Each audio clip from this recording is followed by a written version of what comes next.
if long form is the way to go, if the audience quality is higher on long form, then why are we spending so much money on shorts? You can never rely on your followers, but you can rely on the email addresses. How do you know if a business idea is a good business idea? I was an advisor to TikTok, advisor to Reddit. So I was always interested in like, all my apps, everything I created had community a part of it. How do you know how much to charge for what you're selling, especially when something's that intangible? I think one thing you can do there is not let everyone take your course. I believe that the best businesses are built using what I call the ACP funnel. How do I select which social media I go to? Treating listening to a podcast or watching YouTube like a job with a notebook in front of you, very, very impactful. If someone's listening to this and they don't have a lot of money, and if they want to have a better life financially speaking, what are 1, 2, or 3 things that they can do immediately which will help them be financially in a better position within, say, 1 year? Hey, hello everyone. This video is very kindly sponsored by Hostinger. If you're looking for a great hosting company for your website, check out Hostinger. I have loads of websites with Hostinger, and these are the reasons why I love them. They're cheaper than most other hosting companies out there, and they offer a free domain when you buy a hosting. Number 2, great support.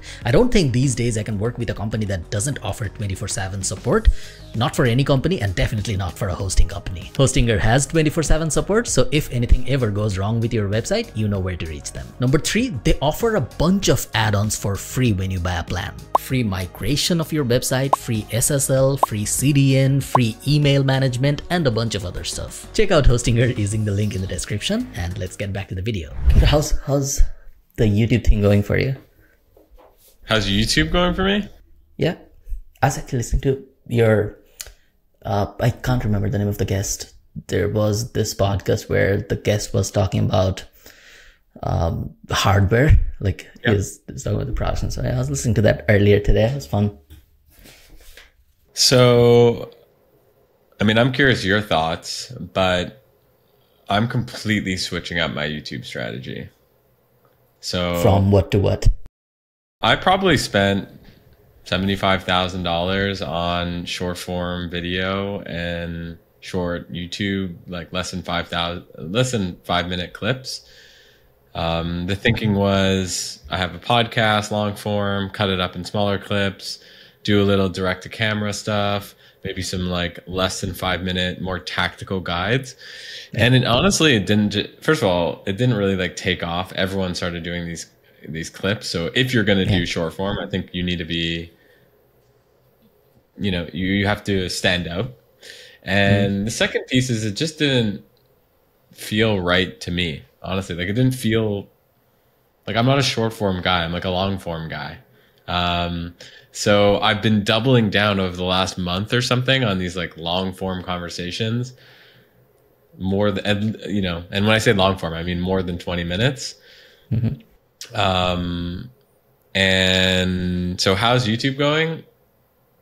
Like really good on the long form. I'm loving it. And I think that what people really want is less edited stuff, more just like authentic, longer conversations where they can listen to something or watch something and be like, wow, I listened to this and I have these 2 to 3 really big takeaways that aren't just like scripted, that like, I know that this person went through this experience and actually like, communicated it. So overall, I'm having fun. I'm having fun now. I wasn't, now I'm having fun. Good for you. Do you ever feel like when you have a lot of followers, let's say on Twitter or on LinkedIn, and then you're starting from scratch on YouTube, does it ever feel like nothing's happening? Yes, it sucks. I'll put it another way. It sucks. When you are used to, on Twitter, like I tweet and most of my tweets have thousands of likes. So I'm used to the dopamine rush of that. So starting on a new platform, my YouTube has 12,000 subscribers and it's been like, I've had to go out and convince every, my cousin to subscribe. You know what I mean? Like it's been so difficult to get people to subscribe. But that's really the reality of starting on any new social platform is you really need it's a very humbling experience. So I've come to terms with it. But it's definitely not fun. it might be too early to ask this, but do you see any difference in terms of the quality of audience on Twitter versus on YouTube versus on, let's say, another social media? The people that are subscribing to my YouTube right now are really dope, like really interesting. Nice. Like there's this perception that YouTube is lower quality versus, let's say, Twitter, like tech Twitter, for example, which is where I play in. Silicon Valley people who, you know, are Wall Street. People think that, oh, YouTube is just for, you know, it's for kids. And the reality is everyone's on YouTube. And it's so big, and because my audience is so small on YouTube right now, I see the comments and I see how like thoughtful and interesting, and I see who subscribes, because on YouTube Studio you can see who's subscribing, and I'm like, oh my god, that person subscribed, like that's really cool. So I would say the audiences are high quality. Nice. It's the exact same thing, but with Facebook and YouTube in Bangladesh, where I'm from. Most of my videos were actually in Bangla, which is the native language for Bangladesh, up until like 3 videos ago. And I recently moved everything to English. Everyone in Bangladesh understands English, so you will still get a lot of subscribers. And I'll actually tell people now, please subscribe to Greg's channel. I'll link that down below in the description and in the comment. I know you wanted that on our first chat. So yeah, please go ahead and subscribe to Greg's channel. But yeah, it's the same thing. People think the audience on Facebook is shit and the audience on YouTube is great in Bangladesh. Because on Facebook is super big in Bangladesh, in India, in South Asia, in that part of the world. Everyone's on Facebook. Everyone's on Facebook Watch. They're consuming like hundreds of hours of Facebook a day. And the general perception, and I've seen it on my content as well, the quality of the comments, let's say, or the quality of audience that you get on Facebook is very low compared to the quality of audience you get on YouTube. I don't know why that happens. It's the same people. Right.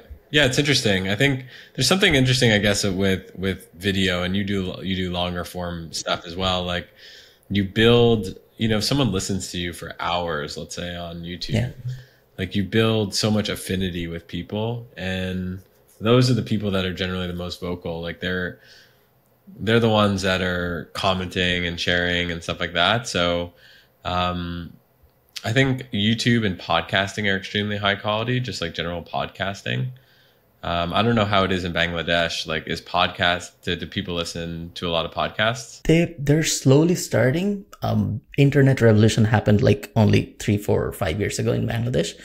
Internet penetration is now slowly getting into a position where people, like, I remember when I was in school, we didn't have proper internet.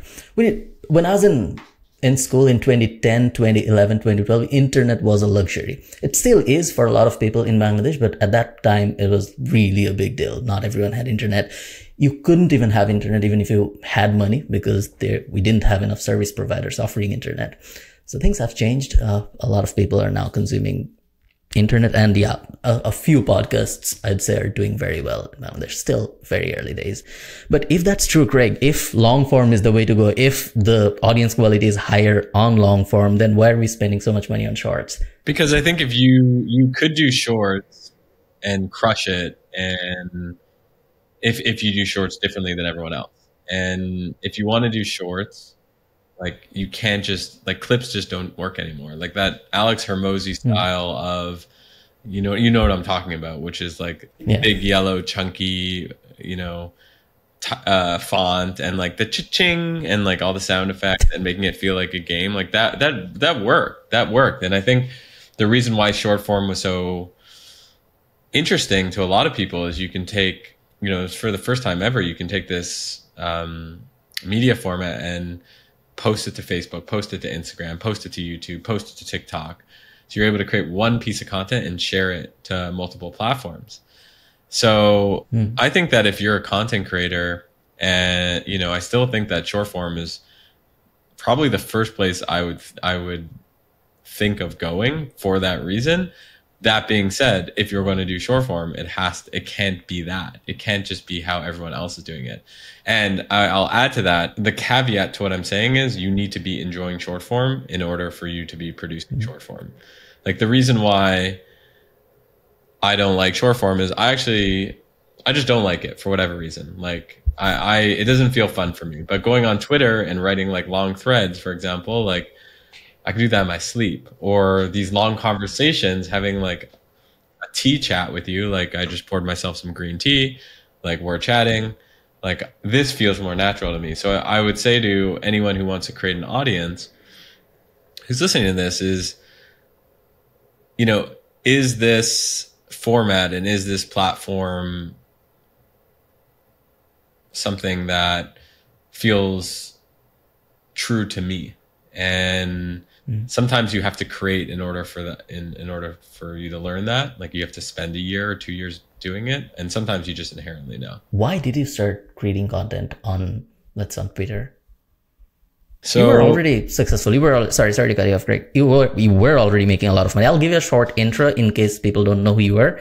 You started stock trade back in the days in 2011-12, which was a stock market simulation thing. And then you sold it, right? You sold it to, I don't know who you sold it to. Who did you sell it to? It was a private equity group. Okay, nice. Then you started 5buy, and then you sold it to StumbleUpon. Yeah. And then you sold another company, Islands, to WeWork. Yeah. And then you worked for Reddit and TikTok for a while. I was an advisor to TikTok, advisor to Reddit. So I was always interested in like consumer social apps that, all my apps, everything I created had community a part of it. So that had been my thing, or is my thing. And then you started Late Checkout, yes, which is your main thing now, right? Yes, that's my main and only thing.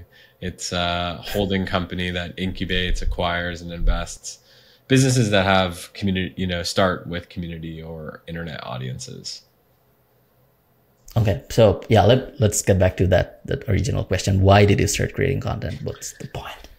Originally, I was a teenager living in Montreal, Canada, and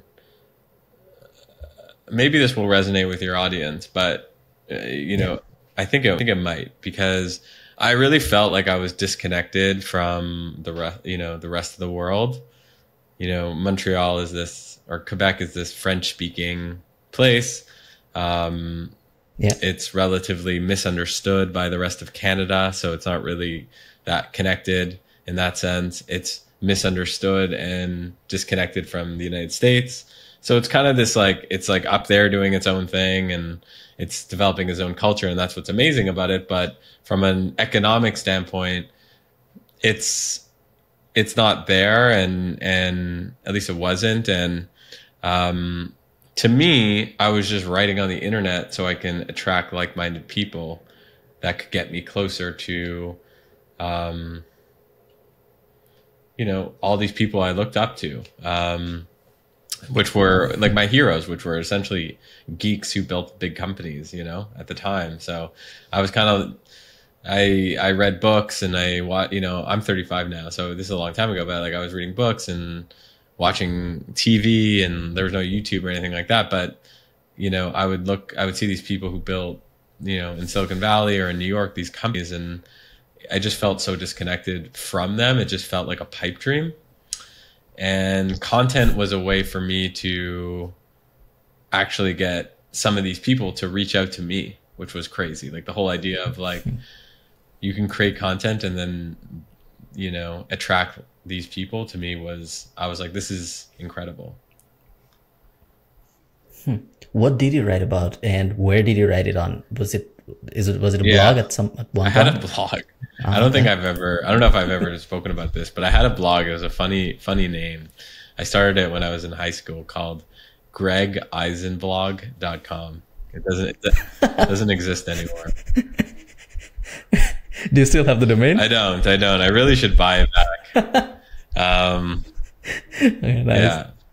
Yeah. So what were you actually writing about? So it was like startup stuff or business stuff? It was sharing in real time what I'm learning building and launching products on the internet. And keep in mind, this is like, Okay. I'm like, I don't know, 16, 17, 18, Yeah. 15, very young. And at the time, the internet, it was like weird for me to be doing this, basically, is what I'm trying to say. Whereas now it's more like understood, just around like there's just whole ecosystems that exist. So what was I writing about? I was writing about these like projects I would be launching or building or people I met and lessons I've learned along the way. Do you remember the first product or service that you built that made you $1 on the internet? Yeah, I think it was. Was it? I think it was a video game. I think it was called The Game World. And it was a niche review site for video games where I was actually reviewing video games, and it was just this niche site, and I started really doubling down into the Nintendo ecosystem. So Nice. had the realization that you don't want to be everything to everyone. You don't want to just be another review, video game reviewer. That's very tough. But if you become a place where it's niche, super niche, and you could, cultivate a community of people like into, let's say, just, this one subset of video games like platformers or RPGs or Nintendo RPGs. It's you're swimming downstream versus swimming upstream. So I built that, and then I put some ads on it, and I just remember like, whoa, like it just felt so surreal because the money felt like surreal. I don't know. It just like, it felt like, oh, this is like fake internet money. Like there's no way this is going to transfer to my bank account. And it did.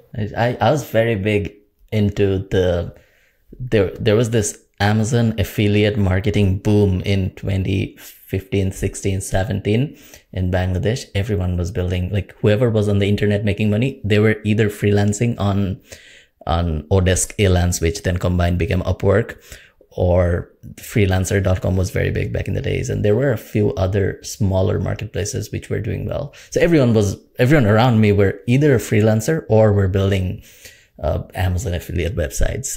And I remember I got into that world as well and started building websites on topics that I had no interest in. And I only built websites on those topics because they were easy to rank and had search volume. And it did well. I built a bunch of them, sold a bunch of them. And that's, I think, how I made like the first big money on the internet with Amazon affiliate websites. I don't know. Good old fun days. How do you think about building? So let's say, if you have to build a business, if you're thinking about starting a business now, I know you'd probably say that you'll build a community first, right? That's your go-to way. How do I do that? Let's take an example. I'm big into gardening. I like gardening. I can't wait for summer to start here in Ireland because you can't really grow much in February in Ireland. So yeah, I like gardening. I actually do. It's not like I like it because the internet likes it or it has search volume. I actually like gardening. So, what's the first step for me? I want to do something in gardening. I want to start a business because I hate my job, or I don't want to do my job anymore. And I don't want a lot of money. Let's say 3, 4, 5K a month is great. Even 1, 2K a month is good. What's the first step? Let's say I want to build a community. What do I? So someone asked me this exact same question we have this membership called Community Empire. And it's just like a bunch of builders building businesses that are all powered by community. Someone asked me the same question around, I want to build something in gardening or plants. Like I love nature. Yeah. How would you do that using, your model? So first, let me describe my model, which is I believe that the best businesses are built using what I call the ACP funnel: audience, community, product. I generally start by building an audience. I convert that audience into a community, and then I build a product that we monetize for that community. So if I was building something in the garden, so someone said, yeah, how would you do it? using the ACP funnel. And I was like, okay, I'm going to do this as a test just to prove you that I can do it. So I started an Instagram account that was plant memes, literally plant memes. And I'll show it for the YouTube people. It was called I Need Plants. And I would share these like memes, short form video, just like plant. You deserve someone who wants to know the name of all your plants. 1,800 likes. So I didn't create one single piece of content. I would actually reach out to people, ask for permission to use their content, post it on Instagram. The account started blowing up. So now all of a sudden I have 84,000 people who follow it that joined within 90 days, something like that, which is insane, which is crazy. Now I have that, and it's about how do I take a subset of those people and put them into, a private community. I didn't end up doing that just because the person was like, whoa, like I can't even believe you went this far and this is insane. But, if I were to extend it, what I would do would be like, okay, like how do I just, bring together the most hardcore of these 84,000? And maybe that means just 40 people, but I want those people in a room, metaphorically, either in a digital community or in an event series or something, so that I can figure out what are their problems and how can I prioritize their problems to build them a startup. And so my second step would be create a private community, probably free. And then my third step would be, okay, now I understand these people, go and build them a product. So that's how I would go about building a startup in the gardening space. Gotcha. So if I want to break it down even further, so step one, do I always how do I select which social media I go to? Do I always go to Instagram? Should I go to Twitter or do I create YouTube videos? How do I decide where to go to? So it's obviously, there's no one size fits all to answer that question, because for the plants, for example, like Instagram made so much sense just because of how visual it is, and how visual plants are. Like it might have made less sense on LinkedIn or it might have made less sense on Twitter. So I think you have to ask yourself, like, what, the type of content and the format that you're going to be sharing, what makes the most sense? Which platform lends the most amount of sense to it? People often say, well, I need to be on all platforms. And that's actually is not what you should be doing at all. You should be focused on one platform to start, and then you can think about expanding. There's hundreds of millions, if not billions of people that are active on these platforms. So you have more customers than you know what to do with it. So just start with one. So I just try to ask myself, like, what makes the most sense? Like what, given what I'm trying to share. And then I just focus on one platform and I try to iterate on the format so that, it's very shareable. So, and what I mean by format, just to get even more tactical, do I want to share like short, interviews of people who are gardeners? Do I want to share memes of like a picture of like a bunch of plants with like how, what I showed you with like this note? Do I want to show like notes plus plants? Like that itself is a format, right? It's notes, plants, and I can go and repeat that. So it's thinking about what is a format that's repeatable, that lends itself well to the platform, and then I just iterate. And that sometimes takes 90 days. Sometimes that takes like 3 years, honestly. Everyone's looking for I want to get famous quickly and I want to build an audience quickly. Yeah. Sometimes it works. Sometimes it takes a long time, and you have to be okay with iteration. Let me ask you another basic question, Craig. So let's say I decide to go to Twitter, and let's say I selected a topic that goes well with Twitter, that goes well with the written form of content, and then I decide to go on Twitter. How do I learn actually how do I grow on Twitter? what's the, like, how did you grow? Did you go viral on LinkedIn, on Instagram? How did it reach to 90,000 plus? Because your YouTube isn't big, my Twitter isn't big. We definitely don't know enough about growing on YouTube or on Twitter. You did well on Instagram with that particular one, but generally speaking, if someone decides to go on Instagram or on Twitter, how would they then learn how to grow within that platform? Well, I'll talk about Twitter first and say how I would get to 10,000.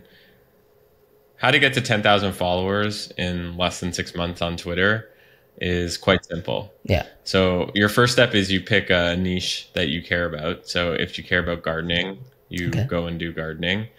You make a list of the 50 most influential people in gardening and gardening adjacent spaces.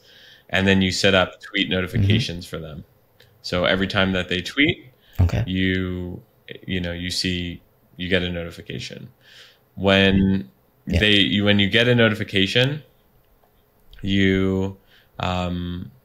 actually, before I talk about that, step 0 is you optimize your profile. It's actually like step 2 is optimize your profile. Step 2 is optimize it. First you pick your niche and then you optimize your profile. And I'll give you an example. So, like we have a internet audience, a Twitter account called @BoringMarketer, and it gets a ton of, it's basically like sharing boring ways to grow your business using AI assisted SEO. And people follow it because they're like intrigued about who's this boring marketer.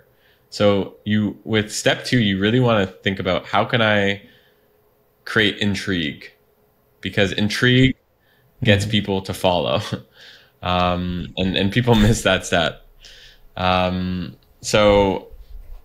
Step 3, we talked about the notification. Step 4 is you want to reply thoughtfully and in an entertaining way to these notifications. When you see a notification, don't just reply saying great thread or that's really interesting or all the AI type of answers that you see on the internet. Think about how you can add value to this conversation such that the reply in itself is so valuable that people are going to like it and look at your account and be like, I'm going to give this guy a follow, almost as a tip. It's like they're tipping you because of they feel like they owe you something. That's what you should be doing. I think you can get to 10,000 followers on that Twitter strategy without even really creating any content on your own Twitter. Like you want to like learn how to grow on Twitter. Like your training wheels are completely doing replies. Everyone misses this. There's no reason why anyone can't get to 10,000 followers on Twitter within a year or even sooner. Okay. So is Boring, I actually knew about Boring Marketer. I was listening to you and Noah chatting about it. And I think he was grilling you about your old businesses and side hustles and stuff. So I get to know about Boring Marketer. How do I create intrigue? I didn't understand. Do I create something that creates mystery? That's how I do it. I create mystery. Mystery. So I think mystery is underrated. I'm just putting it out there. I think you have to have intrigue in the sense like when I go to Boring Marketer, like I'm going to open it up real quick. So first of all, it's an unknown account. So it's kind of like a character. And that works sometimes, doesn't work other times. So I'm not suggesting you need to have like a character, but the bio says boring marketing advice that brings you profit. So I kind of like, if I'm reading that, I'm like, oh, like, first of all, what's boring marketing advice? Like, what does that even mean? And bring you profit? It feels like that's something that is interesting to me, right? Like if I'm reading this, like, of course I want profit. Anonymous, so I can be 100% honest. So also that's intriguing, right? So it's like, oh, this person is going to be sharing like honest opinions. And people want that, especially on Twitter where a lot of the content feels like kind of manufactured. So we are the AI assisted SEO partner to your favorite brands. Follow along. So my point there is it's just interesting, intriguing, different than others. It's about you. It's about creating value for you. I'm going to give you, you're going to get value for following this. You're going to get profit, and you're going to get honesty where you're not going to get this anywhere else. And then having a character, I mean, a real person could be a character too. You know, I could be the community guy, you know, that's a character. Yeah. But thinking about who is your character, I think is very, very helpful. Nice. And on the third step, once I have the community, what's the right amount of people? It might be a stupid question. What's the right amount of people or impression, or like when do I know that it's time for me to go to the next step, which is getting a bunch of them to a free community? Yeah, I think I wouldn't think about creating a free community unless you have at least 10,000 followers. Because, you know, I think the cool part about the building your internet audience and building that muscle is it's going to allow you to, like, you'll know what are the types of memes and content that's going to resonate and get shared within that community. And once you've done that, then your next goal becomes, you don't want to be platform dependent. So you don't want Twitter or Instagram or YouTube to change their algorithm, and then all of a sudden you can't reach your 10,000 people. So it's really one of the reasons why a free community is really interesting is, you know, you could say, join this community. You're gonna, you know, get, let's say with boring marketing, it's like you're gonna get, you know, to meet other boring marketing people. You're gonna get one free tip on this. You're gonna get an SEO course. You're gonna get blah blah blah. It's free, but all you need to do is give me your email address to get access. So all of a sudden you convert a percentage of those of your following. Let's say it's 10,000. Let's say you get 500 or 1,000. So you get 1,000. You get 10% of your people to give the email address, and that's your bank account, right? You can never rely on your followers, but you can rely on the email addresses. Okay, yeah, no, that makes sense. And let's say, so I do that. I get a bunch of people in my free community. Do you have any preference on where do I build that community? Yeah. Or it doesn't really matter? Email is fine. I think, you know, again, no one size fits all for, you know, community. I think like sometimes it just means like a WhatsApp group, and, you know, and that works, and it's the path of least resistance. Sometimes Facebook group makes sense. I like this new platform called School. I don't know if you've ever heard of it. And so we host most of our communities. I'd say like 90% of them on School. And there's a bunch of reasons, you know, I'm happy to share, but like there's a bunch of reasons I like it. Yeah. I know why you wouldn't go to Facebook groups, because then you have the same platform dependency, right? Facebook groups can cut you off at any time. Actually, they do, I think, quite frequently. So Facebook groups are definitely not the answer. Why do you like School, other than Hormozy being a part of it? Yeah, I mean, we've been on School for a year and a half. We've been using it. I like it because, number one, you can gamify the experience. So you can basically say like I can show you if you want. Can I screen share on this? Yeah, sure. I am part of a few School communities, but I'm never super active in any of those. It feels like a mix of Reddit and Meetup. I don't maybe it'll take some time for me to get into School, or maybe I didn't find the right community yet. I still see it from time to time. I get the email notifications and then I go to and see a bunch of posts, but it's the same way I use Reddit, not religiously. It's the same. Where am I going? School. It's it's like any community. Like, it has to be a good community. You know what I mean? Like, or else you're not going to go back. Yeah. So this is a private community our team runs called Community Empire. Mm-hmm. So that's what I was mentioning. It's like this membership for people who want to build businesses based on the ACP funnel. And I want to share one thing. First is the metrics. Okay. So I've never shown this anywhere. but we have 300 people in our 309 people in our group. 205 were active in the last week. That's massive. You know, in the past 30 days, like 98% are monthly actives. So if you provide a lot of value in your community, people will come back. So I think that's really interesting. The other reason I like it is you have these leaderboards. So like here we have this classroom and we have different, like essentially these are courses really, or trainings on how to do, and on building, you know, your business empire basically. And there's like guest lectures, but like launching on Reddit, for example, like we have this whole, you know, course here. The only way you can get access to it is if you reach level 2.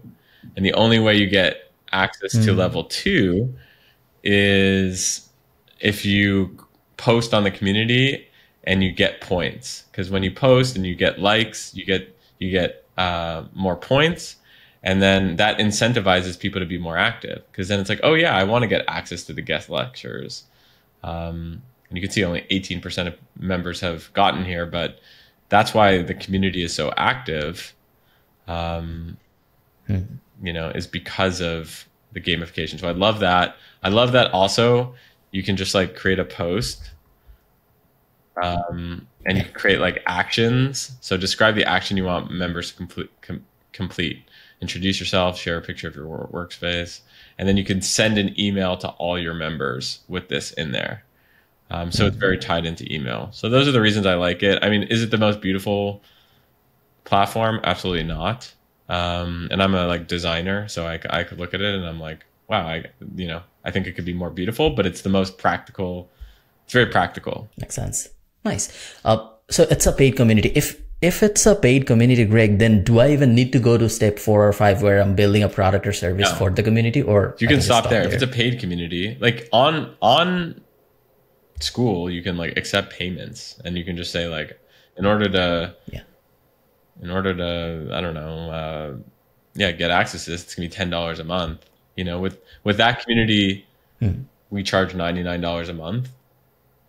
Have 300 members, so it's making $30,000 a month. It's crazy. But I will say, we buy it, at least as of now, we buy a school subscription for everyone who joins.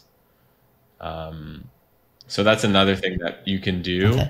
If you're thinking about creating a paid membership, think about, is there any software that you could bundle into your paid membership so that the price becomes a no-brainer? So for example, if you wanted to start your own school, it would cost you $99 a month. So we did a deal with school to buy it.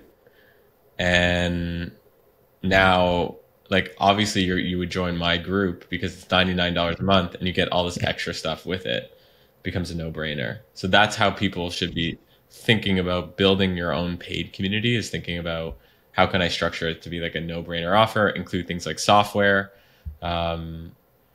And then someone might be listening to this and be like, well, easy for you. You probably just reached out to the founder of school and he was like, sure, you know?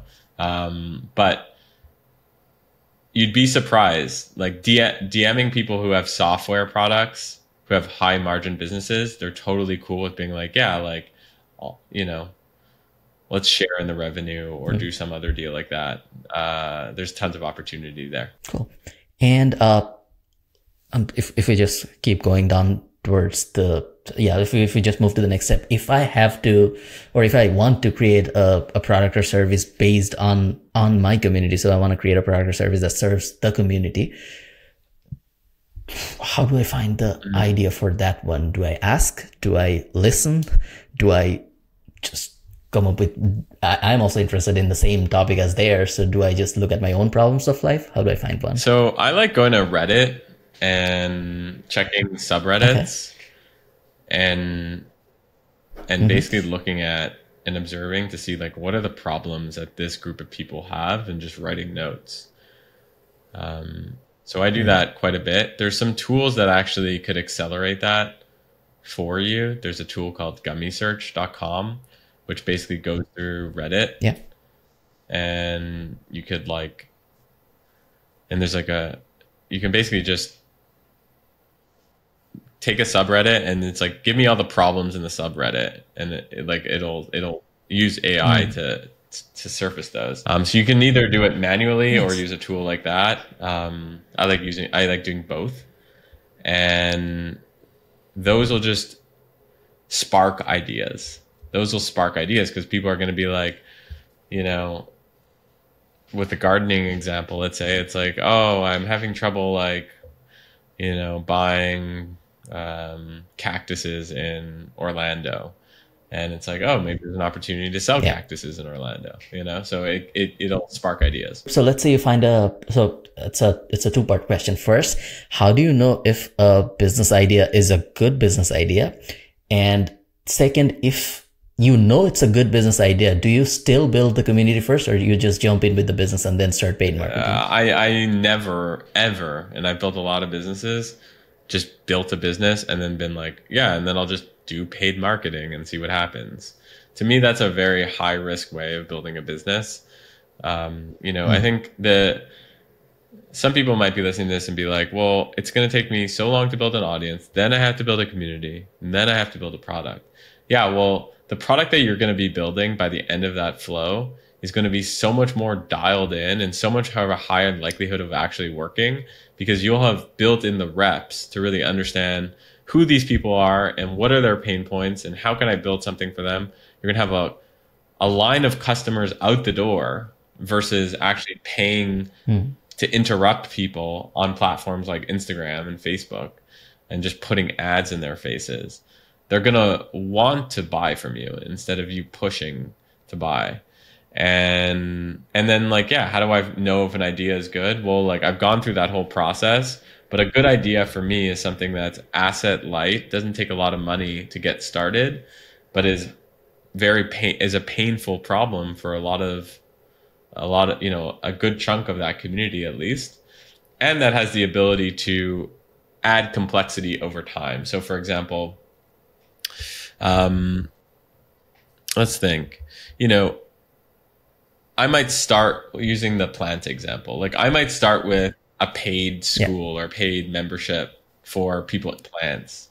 And that's like really easy to start. $10 a month, and you're at like a weekly session by some like well-known creator talking about, I don't know, how to trim bonsai trees. And then every month you're going to get a bonsai tree. You know, that's like the deal that you do. Instead of software, you get like, you do a deal with like a bonsai creator and or bonsai shop, and they send, you know, they'll send you something. $100 a month. I don't know what it is. Anyways, that doesn't have a lot of moat and defensibility. You know, you're not, but like, you can build a great business there. You're looking for things that look like that are easy to start, that you can then layer on, like, oh, maybe one day you become a plant shop, internet, like the Amazon of plants. Like, there's a way that, you know, Amazon's the best example of that, right? It started off as like a little bookstore on the internet, and then they ended up selling everything, and now they're selling servers, and now they're selling like AI in your house, right? So those are the best businesses, asset light, but that could actually eventually that have unlimited upside. Do you always recommend so just going with that asset light notion, do you ever think about, I'll just create my own stuff, or do you always think about it? Does your mindset always go towards partnering with someone who will then be the supplier of the thing? Or do you ever think about creating your own thing? Because you're from the digital background, we are asset light people who don't like stuff in our garage. So what's the thinking process like? I think ultimately I care about value given to customer and value given to community. So I'm just trying to jam as much value as possible into the offering, such that the word of mouth of the offering is so great. Like with community, like the membership I was showing in Community Empire, like people are constantly sharing how amazing it is, and posting on Twitter of like how, and other places where, oh my God, I can't believe this is $99 a month. Like that's where you want to be. You want to be there. So, you know, because of that, and because you want to test things quickly and be asset light, partnering with other folks makes sense. often. So generally, I do start. It isn't uncommon that we'll partner in some capacity, but sometimes we'll just create do it ourselves if we have super high conviction, or if it's a space we really understand extremely well, or we have technology, we've built our own technology. Gotcha. As I'm from Bangladesh, and it's not a super rich country, though I'm now in Ireland for the last 7 years, but the mindset is still the same. And for most of my audience, I think the mindset is still the same, where for some reason, it causes some sort of pain when I think about increasing the price of anything that I sell. And it's a fear. I don't know why, but it's a fear. How do you know how much to charge for what you're selling, especially when something's that intangible, like a community? You don't really know how to value your product because it's all in your head, and you can't really put numbers on a paper and decide like it should be $99. I'll give you an example. We had a course we started back in 2017. At that time, it was only an affiliate marketing course, and then it became like a digital marketing thing where we started teaching everything. It was $50 when we started in 2017. Now it's approximately $250. It's a one-time fee, and people get access to everything for life once they pay it. So it's like the way we market it is it's Netflix, but with one-time payment instead of a subscription. We have nearly 22,000 subscribers now, like members, not subscribers. They just paid once. And when it was $50, people said it was expensive. It's $250 now. People still say it's expensive. I get bashed every day on different social media. It's one of the most expensive ones in Bangladesh, and I get like hundreds of negative comments. It's one of if I list down the reasons people hate me, this would probably be in the top 2 or 3, the price of the product. So yeah, how do you decide what who is hating you? For? Is it people who are in your audience who have not bought the course, or is it your course customers? It's people who want to buy the course in my audience. They watch my YouTube videos or they read my Facebook posts and stuff, but they can't buy it because it's not affordable for them. Okay, a few thoughts. One is, forget about the price and think about the value. It's all about the value. So if people are taking your course, $250, but they're getting $1,250 in value, then that's a great price point. You're creating a vending machine, essentially. $250 in, $1,250 out. It is very, very, like, you're making the world a better place in that way, because people are gonna do really well from that, and then from that course and that experience, and might be able to provide for their family, might be able to pass on that information to someone else. Like, there's a lot of good that you're doing. So I think one thing when you think about pricing is to think about how much value am I realistically giving to people, and listing out what you think that value is.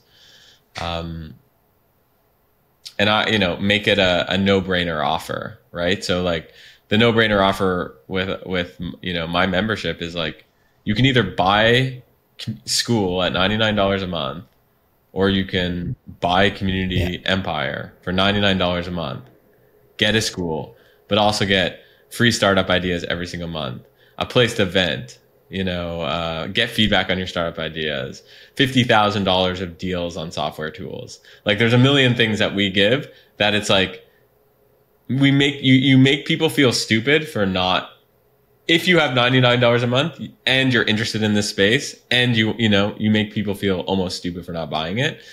And the next piece is, you have to be okay with, there's going to be a bunch of people who want to take, buy your product, but can't afford it. And it sucks. That does suck. Like, and it's unfortunate, because a bunch of people would be able to buy your product, and I think that there should be more programs in place to basically do like scholarship type things and sponsoring of people to bring them into that ecosystem. Because I think if we create products where only like rich people basically get access to, that's unfair for everyone. So I think it is important as us as creators and us as business builders to not just create an environment that's only for rich people. But that being said, your primary motive 100% should be value.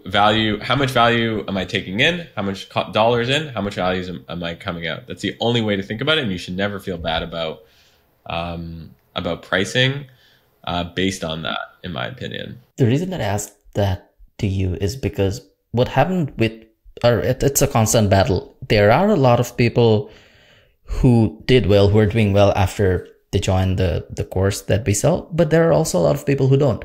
Let's say we have 22,000 people so far who have joined, who have paid me money to get access to everything since 2017. So it's been a while, 6-7 years. I would say 4,000-ish or about 4,000 would have done well. They got the full value out of the course. They got a job, they got better gigs, they either became a better freelancer or they started their own thing after the course. So 4,000 people definitely got more value than the money that they put in, but there are a lot of people who didn't. And I don't know what to feel about that when I know that a bunch of people actually didn't become successful after they paid me money. And so yeah, that's why it's a constant battle where I always think about, is the price justified for the value that I provide? Because there are a lot of unsuccessful people as well. Did they not get $250 of value? Like, even in the worst case, like it's very tough to know. You don't know because it's information, and you don't know what the value of information is. For some people, the stuff that you said, the formula, the steps, it might be invaluable. For someone, it might mean nothing, and I don't know how to price that. I think one thing you can do there is not let everyone take your course. So having more screening options around, like, answer these 20 questions so I can see if you're serious about taking this course, and then if so, it's $250. You know, I think that is something that people could do to help in that case. If you're targeting, not that you're, if your audience were $250, I mean, $250 means a lot to everyone, but it does mean more to certain people from certain countries. I think that there's stuff that you can do as a business builder to create steps to make sure that everyone gets value. But I do believe that you could build digital products and you could build businesses powered by the internet that is 100% a win-win for everyone who takes your product. And that's how you have to structure these offers. I think it's a really important point that you bring up, because a lot of people don't think about it that way. And so I'm happy you are bringing it up. Nice. Thanks. So yeah, let me summarize everything before I ask you for a personal suggestion. So step one, I think about correct me wherever you think I'm wrong. Step one, I think about what am I interested in and in what industry do I want to go to, or what are the passions that I have. And then I select a thing that I want to create a business in. Then I go in, I actually, the next step would be to think about the social media platform that I should go on to create content around that specific thing. So depending on the thing, I either go on, so let's say gardening, for example, gardening is visual. So I go to Instagram if I'm going to play with still photos, or maybe reels. If I want to create long form videos, I go on YouTube. If I want to write about gardening, I go on Twitter. I decide where to go to based on the topic that I selected. I create content. I create good content. I look at what other people are creating on that same topic. And then I try to be big on that social media, try to get to that 10,000 mark, if not more. And then I move them into a paid community or a free community on another platform to get their emailers, because I can't rely on the social media. And then I create a product or service to serve that audience that I built. So it can be a seed subscription thing. It can be anything based on that, your interest. Is that the summary you'd say? Is that how you build a business now? It's always that it always simple. Sounds but simple. I think I'll add, here's where I'll just, you summarize it brilliantly. The only thing that for folks listening that make this hard to do? Because I don't want people to listen to that and be like, oh, I can, anyone could do it. No, here's where it's hard. With that ACP funnel I was talking about and that you mentioned, ACP, audience, community, product, Yeah. there's audience market fit, community market fit, product market fit. So at each step, you basically have to figure out, am I creating something like for the audience? Am I creating content that's really resonating with people? At the community step, it's, am I creating a community experience that really resonating with people? And the product step, am I creating a product that's really resonating with people? And at each step, it's quite difficult to iterate to get to that point. That being said, I believe that, if you're, not everyone could be successful, but I do believe that if you really understand your community and you understand how to create content well on the internet, then anyone can be successful, right? And success could mean different things to different people. It could mean, as you said, making $1,000, $2,000, $3,000 a month, or it could be making, $30,000 a month. I think the success comes in various shades, but I do believe that this model and this framework is the future of business. Gotcha. Thanks for sharing everything. And it is always very nice to listen to you on the pod, on like your podcasts and stuff that you do. You have a very calming presence. I'm sure you get that a lot. It's not I don't know how to explain this. It's like I feel like I'm in a therapy in like somewhere in Thailand when I'm speaking with you. My Twitter sucks, Greg. My YouTube is big. My Facebook is big. My LinkedIn, I would say, is not bad. I have like 50, 60,000 followers there.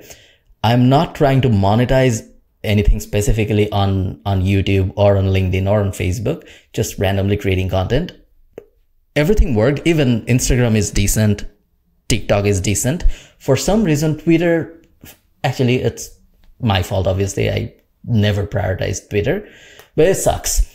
And I don't know what to do about it. And you're very big on Twitter. You're successful on Twitter. You actually gave a plan of how to get to 10,000 followers by just replying earlier in this podcast. So just if you can add to that for me specifically, is there anything that you think I can do other than replying to basically what you said, your suggestion? Other than that, is there anything specific that I should do to grow my Twitter if I don't have a product or service or a community to build back in my mind?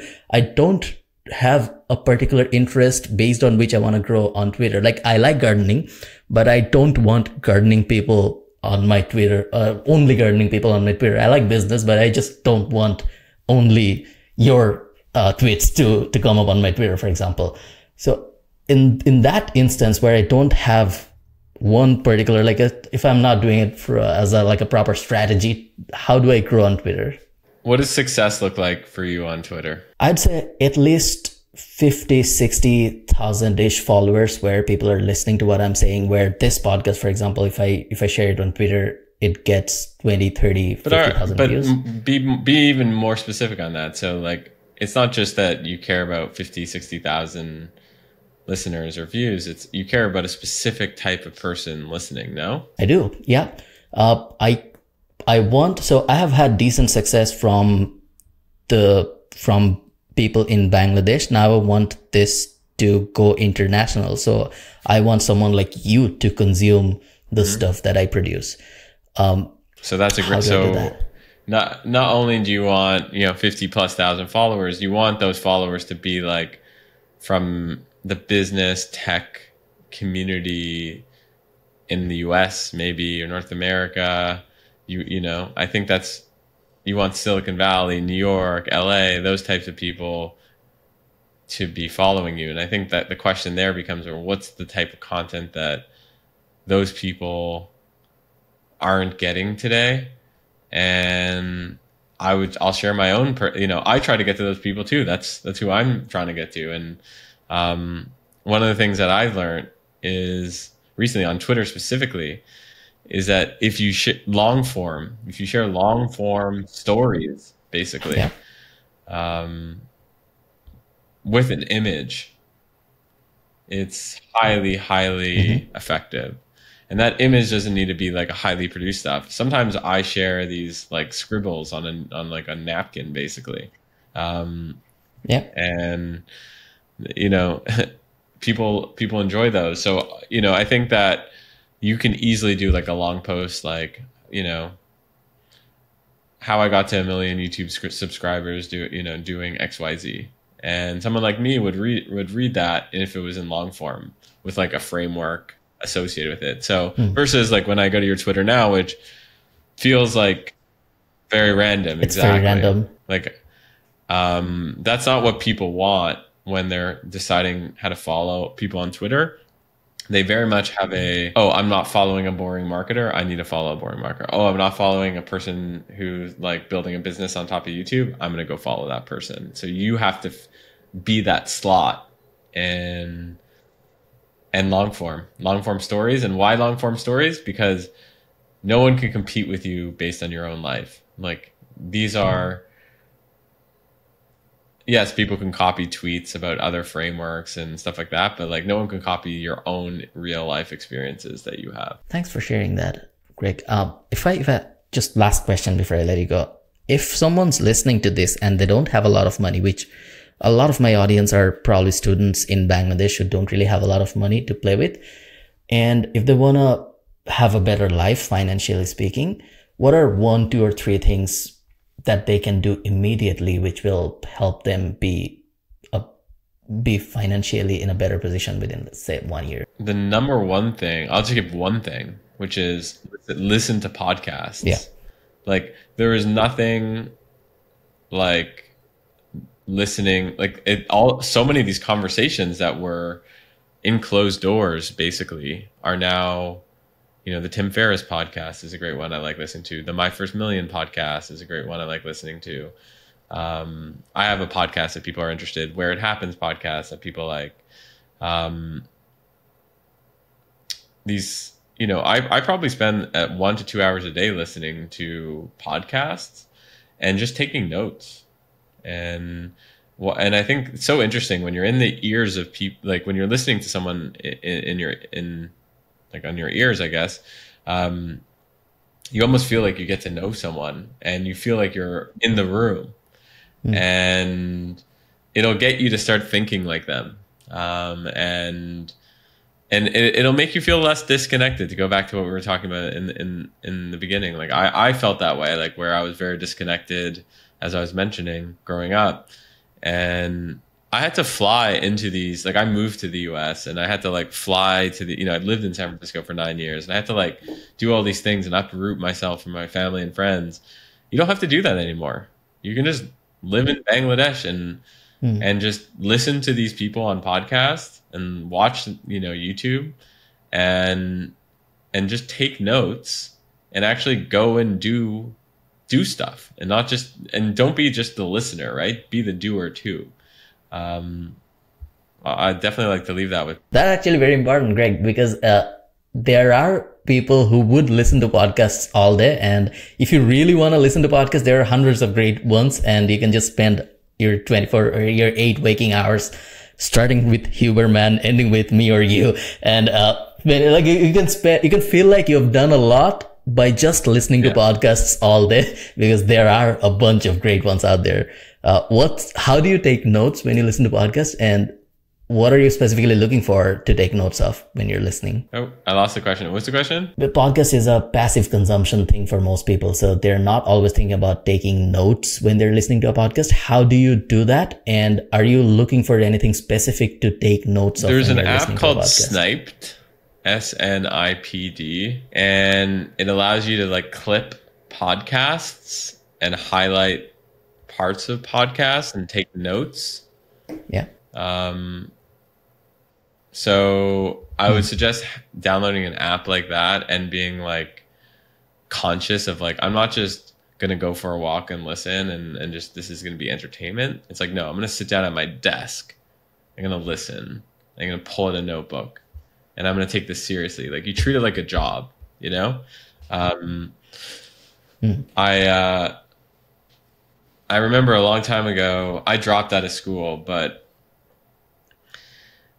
I when I was thinking about dropping out, I was learning the code. And I remember, I think I was speaking to my brother. My brother was like, yeah, I was like telling him I'm thinking of dropping out or something. And he was like, if you're going to drop out or something and you're going to learn to code, treat it like a job, like treat it like a job. 9 hours a day, like put it in your calendar, and I never thought about that because at the time I was a student and I was like, yeah, like I'll just kind of like, I don't know, read at night or whatever. Anyways, the point is, long story short, is treating listening to a podcast or watching YouTube like a job with a notebook in front of you, very, very impactful, and using an app like Snite. Cool. Listen, great. Thanks a lot for doing this. I'll link everything, all your stuff. If you want to plug something, now's the time, but I'll link everything in the description and in the first comment anyways. And yeah, everyone, please go subscribe to Greg's stuff.